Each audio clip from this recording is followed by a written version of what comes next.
The end of an era this month as the Bakersfield Police Department will welcome a new chief to the department and the departure of another longtime veteran. Greg Terry stepping down after serving as chief since 2020, 6 years after taking over for Lyle Martin, joining us in Studio B. Good morning. Good morning. Thanks for having me. How many more days? Do you have the clock ticking? Or We'll have the clock ticking, April 30th.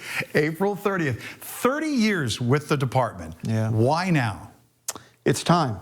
I've been in this business now for 35 years, and so I love it. I've been so blessed to have the career that I've had, and the last 29 years to work in this community for this department, and the last 6 years as chief, just been amazing.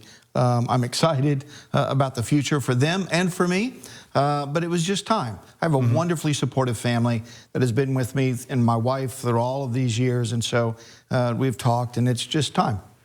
Looking back on all that time, and I don't want you to single out one, but I'm going to ask, is there one high point or a series of high points for you in this department? There are many, and they're all connected to people. When I think about my career at different times, you certainly go to places, but then that leads me to people, whether it's people in the community and the losses that they've suffered, or whether it's been a place and then the people around us in the department that are rising to meet that need.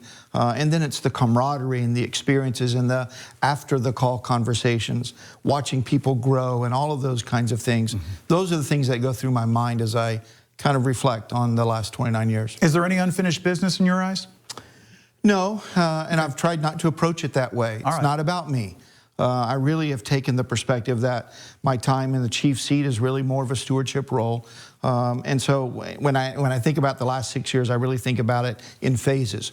The pandemic and George Floyd, and then stabilizing the department and growing and then preparing for the future. And so that's kind of how I've broken up in my mind, but it's never really been about me, and I've tried to make sure my leadership reflects that. Let's talk about that for a second. Your 6 years has been filled with a lot of things, beginning with the George Floyd protests. How has the department grown since that moment in time? Well, it was a difficult moment for everybody as we were coming into the pandemic, and then you had the murder of George Floyd, and then you had the communities react across the country, and we certainly had that here. I was really proud of the men and women of the department and how we managed that, how we facilitated, and that's really what our approach was, allowing the community to come out and express their anger and fear and concern and all of those kinds of things. It was an amazing way that for those 2 weeks or so, 3 weeks, nearly a month, that our men and women night after night put themselves in a position to be on the receiving end of incredibly difficult things, and at the same time performed just, I could not be more proud of the way that they performed during that process. But also to our community as well deserves a lot of credit.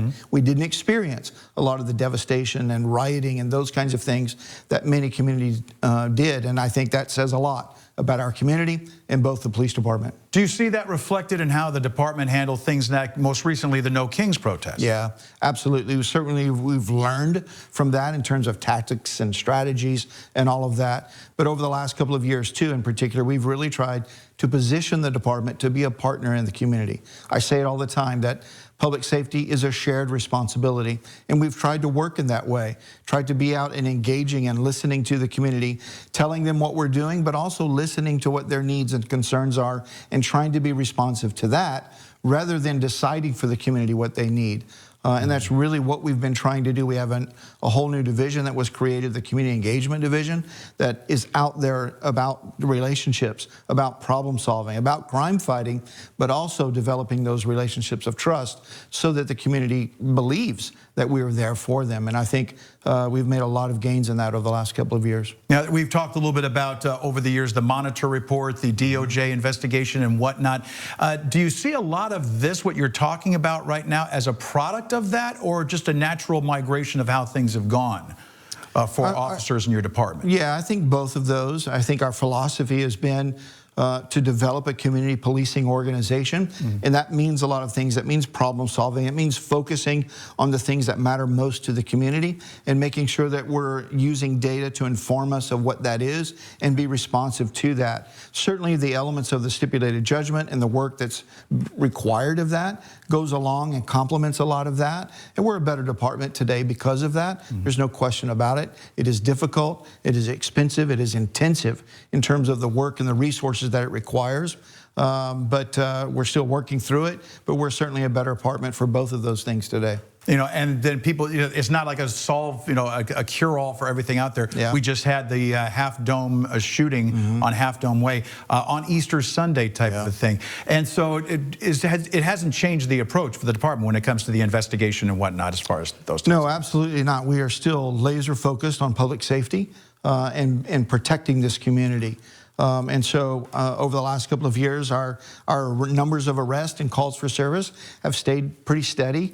About 250, 260,000 calls for service every year, 11 or 12,000 arrests. So that really hasn't changed. Certainly you have the incidents like this past Sunday that certainly highlight the need for us to continue our work. It's unexplained violence that just erupts in the middle of a neighborhood in the middle of the day. And so it is almost always in these circumstances when those kinds of events occur, we find out that it's really isolated to some sort of interpersonal dispute. There's not some organized gang-related, gun-related event. And so those things are difficult for us to prevent. And really the only thing we can do is respond and react to that. And that is not what we want to do. We want to be on the front end to be able to reduce these kinds of things. But certainly events like Sunday remind us that we still have a lot of work to do.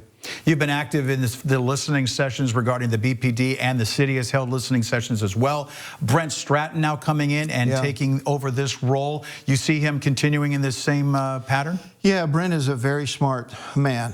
He's from this community. We've talked a little bit about that, but he's ready for this. He's very intelligent. He's a student. He approaches things to learn. He's got a lot of energy, and he's innovative, and all of those kinds of things really, I think, will complement and fit well to where the department is today and where it's going to go into the future. All right, so 30 years calling it quits. This Lafayette, Louisiana boy going to head back to the... No, we'll still be a member of the community, and I'm sure I'll pop up here and there, but there's a lot of things that I want to do and get involved with in the community outside of the police department, and so we'll see where it goes next. I was going to say, since all the time I've known you, I've never detected that accent at all. I know, I left it behind. Very good. Chief Greg Terry, thank you for coming in and sharing your thoughts during this time, and appreciate your friendship, and best of luck. Thank you much. To where you head next. All right, thank you. We'll be right back.